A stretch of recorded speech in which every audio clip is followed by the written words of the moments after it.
The European debt crisis has continued to weigh heavily on markets this week, but the resolution that was heard late Thursday evening was preempted by a rally in equities.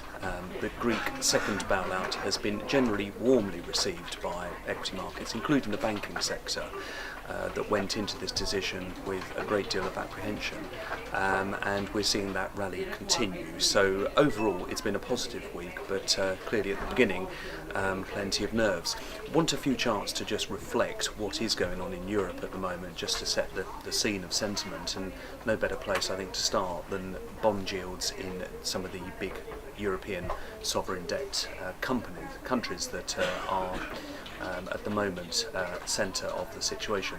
The first chart here is the Italian bond yields, and we can see here just during the course of this week how Italian bond yields were moving significantly through 6%. That's up from 5% during the course of the week before. So it moved very markedly indeed on concerns about this EU summit, but the decision that was taken to bail out Greece has pushed yields very significantly down and heading rapidly down towards 5%. That's clearly very good news for worries over European contagion. If we look also at Spain is the other country which has been causing concerns. I've remarked in previous podcasts about this concerning break above the 5.5%, and you can see once it broke above 5.5%, we were rapidly moving towards 6.25%, 6.3% in Spanish debt, levels which were starting to concern people about the sustainability of the position.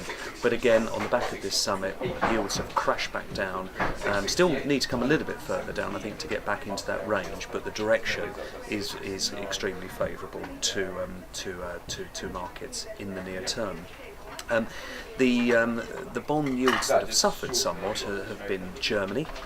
We can see here that German bond yields were marching sort of ever lower as safe haven sort of bonds had been moving, but clearly the direction that Europe is taking with regards to handling the European debt situation is going to represent a cost to Germany.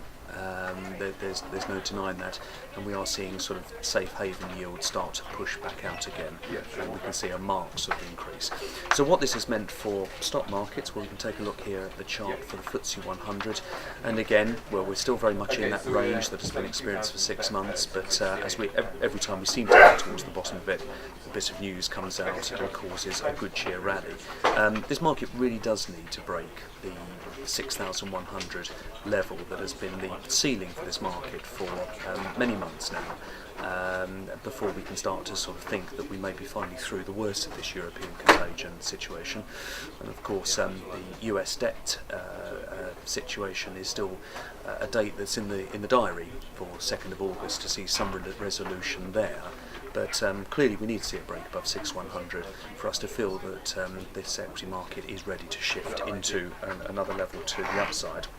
Now, what will drive equities, or what may drive equities over the course of the next few months, is continued good cheer that's coming out from the corporate results. Again, we've been mentioning about how corporate results have held very strongly during the turmoil of the last few years, and we are in the midst now of the second quarter US results season. So far, 109 companies have reported in the US out of a total of 498 that are expected over the course of the next couple of weeks.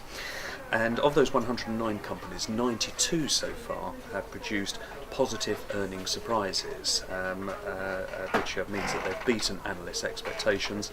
The average beat has been 8.7% above analysts' expectations. And encouragingly, we are seeing share prices respond positively to this. So it means that nobody was going into this quarter two season expecting results to beat so handsomely.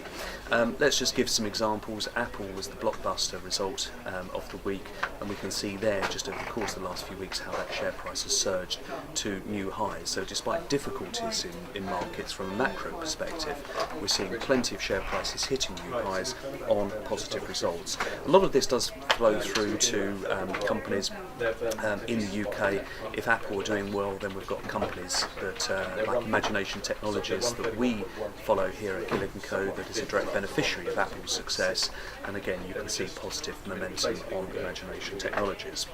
One sector that has proved to be most troubled by the European contagion issues has been the banking sector, and clearly concerns about how much the banks would have to take in any write-off that was weighing on share prices. Barclays shares, interestingly, have lost 35% since February, hitting a low of getting towards 200 pence. Look at the strength of that rally that we have seen, however, in Barclays shares on the back of the European deal.